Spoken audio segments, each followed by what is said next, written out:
I was talking to a teacher recently, and she said, are you talking about nonfiction or are you talking about creative nonfiction? And that really made me think, because I actually think that that's maybe a misleading distinction. And let me just explain that in terms of something that I've recently become interested in, which is nonfiction. But that's the whole question of birds. I've been taking a lot of pictures of birds, and I've been learning about birds. And if somebody says to you, oh, I saw your pictures of the ducks. Is that a duck or is that a diving duck? Well, the truth is, ducks dive. That's what they do. They dive under the water, and then they get food under there, and it's what they're good at.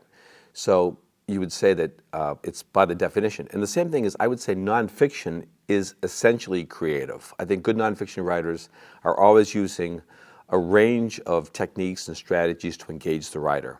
And that's one of the things that I wanted to say in this book, is that if we think like a narrow category of nonfiction, then I think we're missing a lot of the craft and skill of good nonfiction writing. So I wanted to show that nonfiction writers are really casting a wide net and making characters come alive, using arresting detail, using narrative leads sometimes, creating a scene.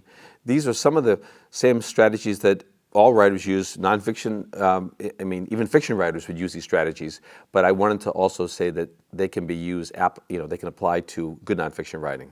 So I don't think that, I just want to say again, I don't think that that distinction between creative nonfiction and nonfiction is really a valid one. I think that really, if we look honestly and clearly at nonfiction, it is by its nature creative, and I wanted to write a book that would reflect that.